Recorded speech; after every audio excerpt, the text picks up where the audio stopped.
দেখুন, এই ব্যাপারটা আমি না যাই, কিন্তু আমাদের উচিত প্রত্যেকটা ধর্মকে শ্রদ্ধা করা।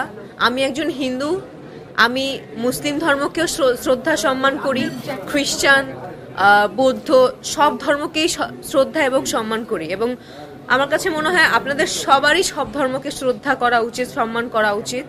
তো ওই ব্যাপারে আমি কিছু বলবো না। ধর্ম যার যার, উৎসব সবার, এটুকুই বলবো। আমি প্রতিবাদ আসলে আমার কাছে, আমার চোখে আসলে ওরকম ভাবে পড়েনি, বাট আমি সবসময় সত্যের পক্ষে থাকি, ভালোর পক্ষে থাকি।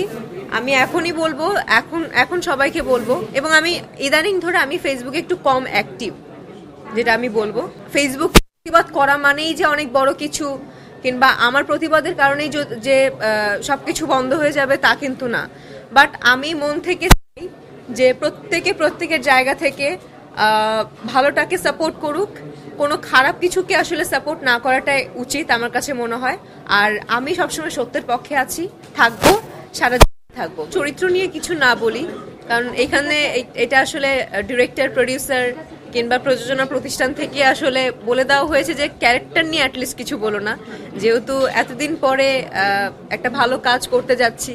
সো কাজ করার পরে আসলে ক্যারেক্টারটা নিয়ে বলো। বাট ডেফিনেটলি যেহেতু এতদিন পর, এত বছর পর রায়হান রাফির কাজ করতে যাচ্ছি, নিজেকে ডিফারেন্টভাবেই আসলে আমি লুকসেটও করা হয়েছে।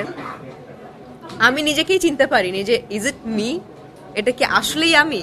কারণ এই লুকটা আসলে আমি কখনোই আমি রিয়েল লাইফেও নিজেও দেইনি, এবং কোনো প্রোগ্রাম কিংবা কোনো সিনেমা কোনো কিছুতেই আসলে দেওয়া হয়নি।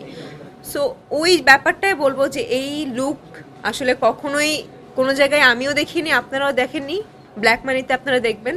এবং রায়হান রাফির প্রজেক্ট বলে করছি কিনা এটা যদি জিজ্ঞেস করেন, এটা তো একটা আছেই, রায়হান রাফি একটা মানে ব্র্যান্ড হয়ে গেছে। সো রায়হান রাফির ব্যাপারটা তো আছেই, যে না, রায়হান রাফির কাজ বলেই করছি। আরেকটা কথা হচ্ছে গল্প।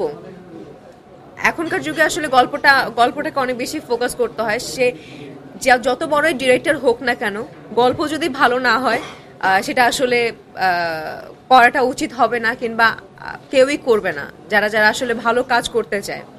সো আমার কাছে ওই ব্যাপারটা আসলে একদম নিঃসন্দেহে আমি কাজটা চোখ বন্ধ করে করেছি, কারণ রায়হান রাফি মানে ভালো কাজ।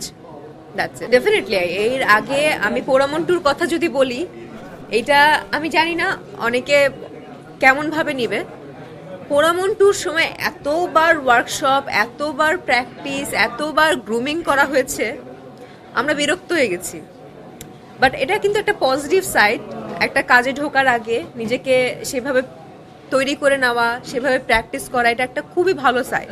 এবং আমি সবসময় সবাইকে বলি কোনো কাজ করার আগে যে ভাই, আমার কিন্তু প্র্যাকটিস লাগবে, একটু প্র্যাকটিস না করে গেলে ক্যামেরার সামনে হাত পা কাঁপবে।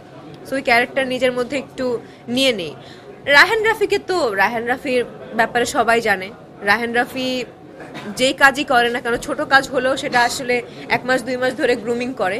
এবং রায়হান রাফি ভাইয়ের সাথে লাস্ট 1 মাস ধরে আমার এই ব্যাপারেই আসলে কাজ, মানে কথাবার্তা চলছে, স্ক্রিপ্ট নিয়ে বসেছি, কিভাবে নিজের ক্যারেক্টারটাকে ডেভেলপ করা যায়।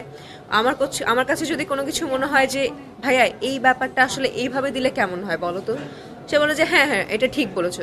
তার কাছে যদি মনে হয় পূজা তুমি এই ইনপুটটা দাও, তখন আমার কাছে মনে হয়েছে যে না, আচ্ছা ঠিক আছে, ওকে। সো গ্রুমিং এর ব্যাপারটা হয়েছে, 1 মাস ধরেই হয়েছে।